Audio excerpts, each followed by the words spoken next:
that media actors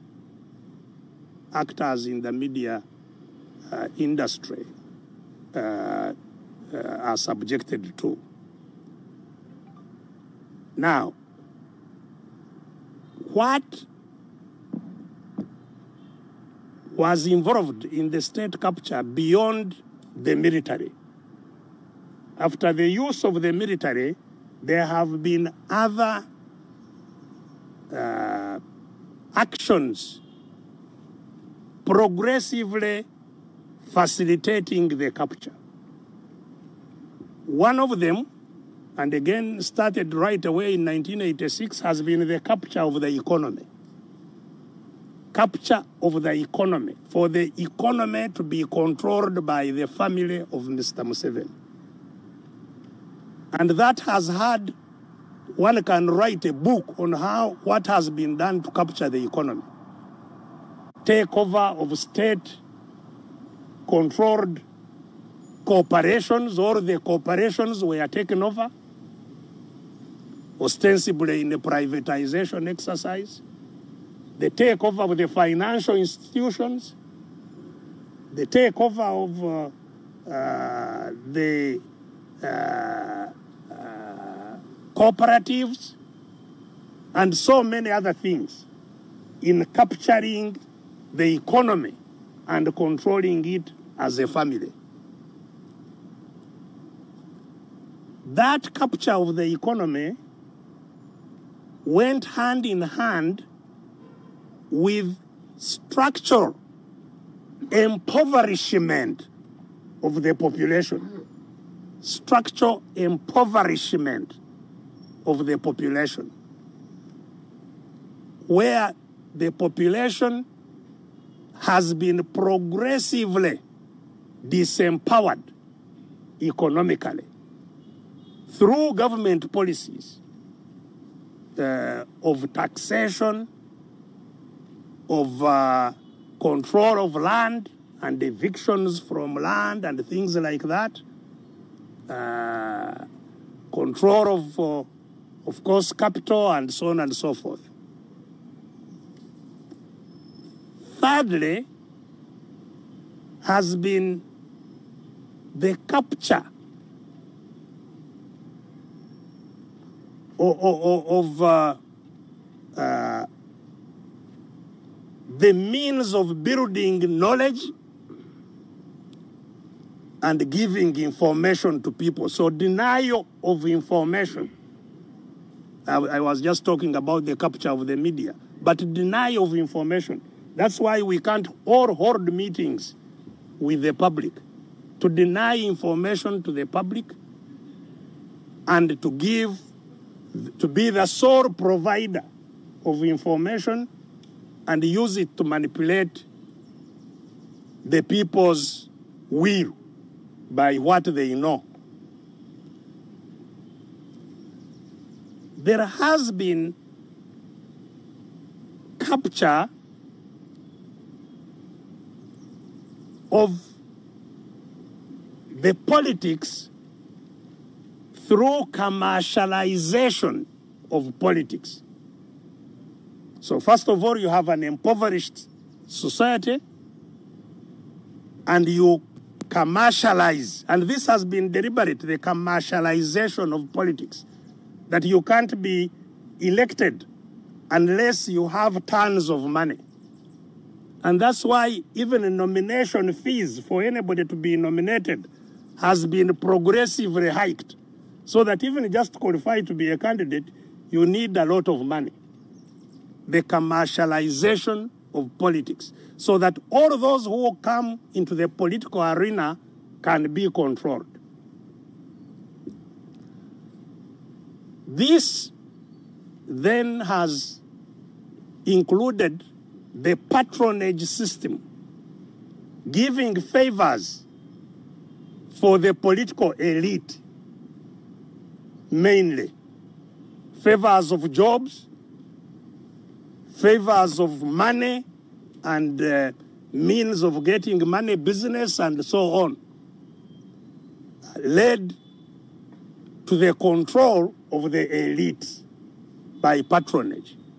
That's why Mr. Museveni has officially hundreds of millions of shillings for donation of our money, which he can donate as he wants. Formally, that is the patronage system. This whole creation of factionalization of the country,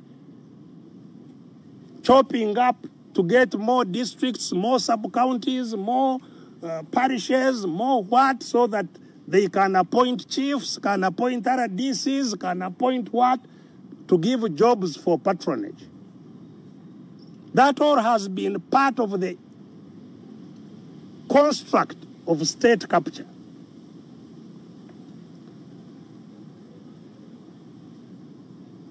Now, the broad part, the other flip side of the broad problem is that political parties have failed to adjust to the reality of the state capture. All our political parties failed to adjust to confront the problem of state capture.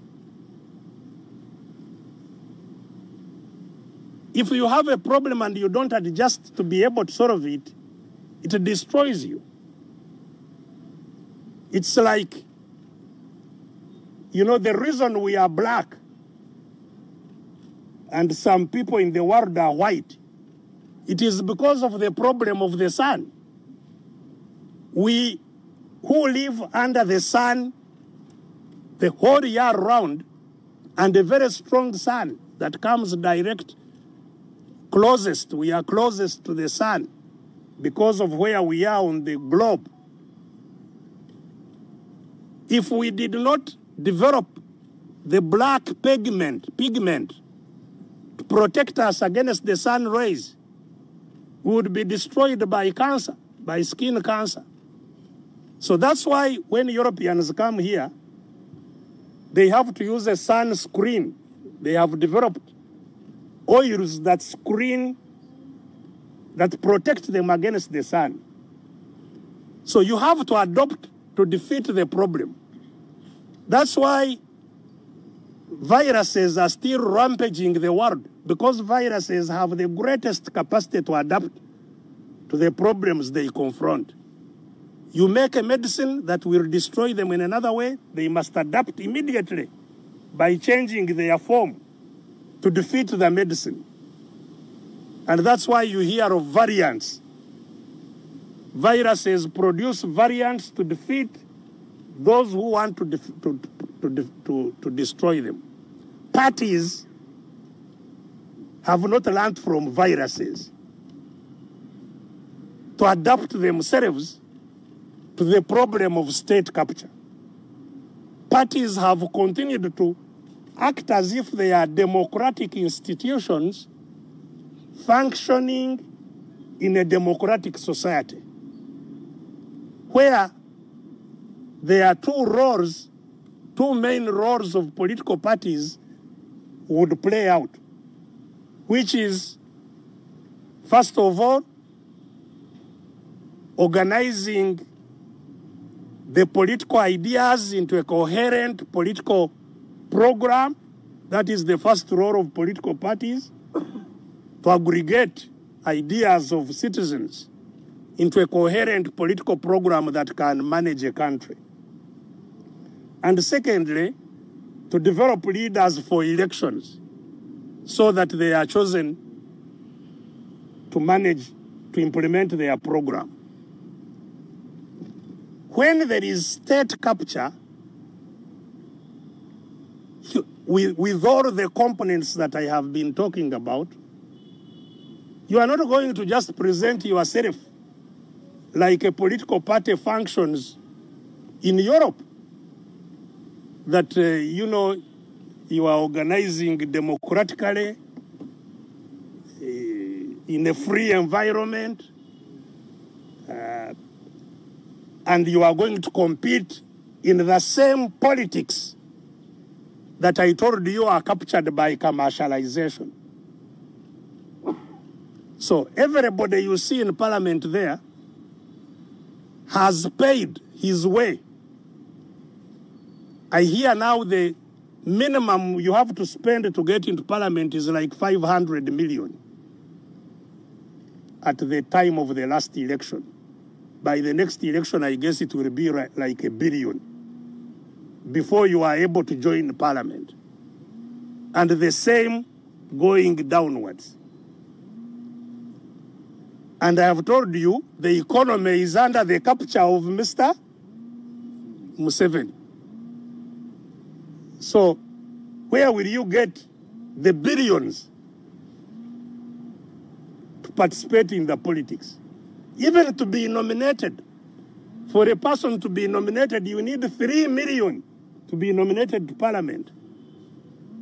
We have 500 constituencies. So in order to nominate just candidates, you need 1.5 billion. And you have all your candidates are impoverished by the system. So how do they participate? Eventually, you will have to be co-opted by those who have money, either individually or institutionally. And that's why even now some people are panicking, say Muhoozi may be the next person coming, meaning that he's the one who will be holding the pass to distribute to those whom they want to bring to the politics. That is the broad problem. State capture and inability to adjust for parties, to adjust to function in that environment without being co-opted. A political party in Uganda cannot hold a fundraising and anybody gives them money. Have you ever had a political party conducting a fundraising like happens in democratic institutions? Who will expose himself or herself as being the enemy of the state to write a check for an opposition political party? Nobody. So political parties cannot raise money. They are impoverished. Now they are, of course, also depending on government money through the Electoral Commission, whatever little they give them. But you know that is just scrums. In fact, I forgot to say, while the elites are co-opted by patronage of jobs and business and outright cash payouts, the population also receives patronage of handouts of crumbs. They get a basket of crumbs, tiny crumbs, which they throw to the population that is totally impoverished, and the population is thankful for the little they get. That is what this parish development model, those are crumbs that are thrown at the population to patronize the population. And they are normally thrown towards the elections, those crumbs of distributing some money or some materials to plant or to do what, you know. That is the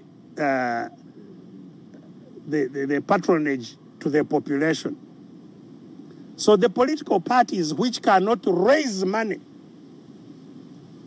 must depend either on the government, formally or informally.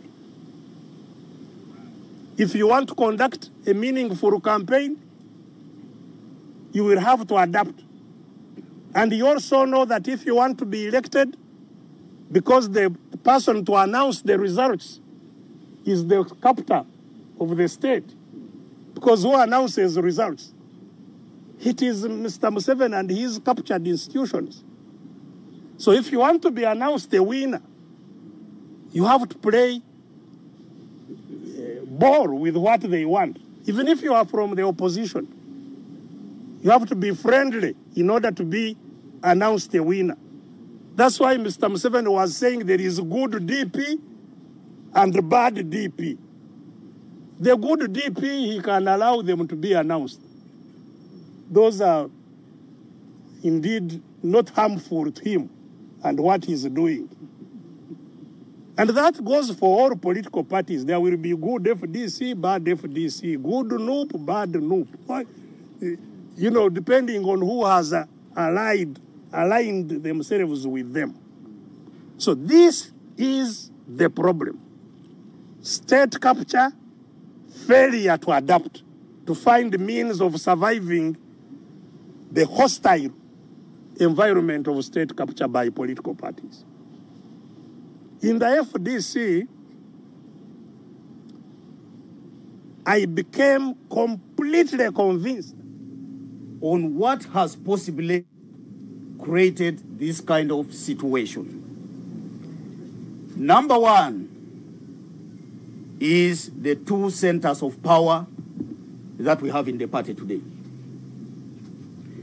In 2012, when our founding father decided to leave the leadership of FDC, it was generally accepted that there was a need to fight the dictator leading a cruel junta using two prongs. The first prong that we prescribed as medicine to this dictatorship was activism, or defiance as it's commonly known. The second was elections.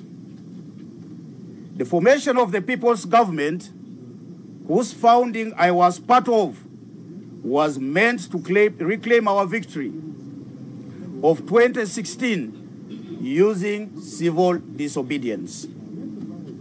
Of course, we ran several campaigns together with the president, the People's President, Dr. Besigye, running risky ventures across the country, some of which led to fatalities, including death. And therein lies our foundation. Therein is our DNA,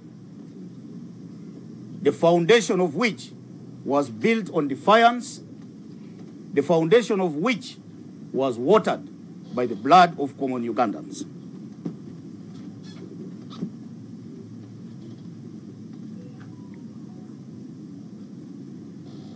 After a number of years of close working together, today there is a contestation whether elections are useful in ousting the Museveni dictatorship. With People's Government declaring war on elections through transition now, no elections campaign.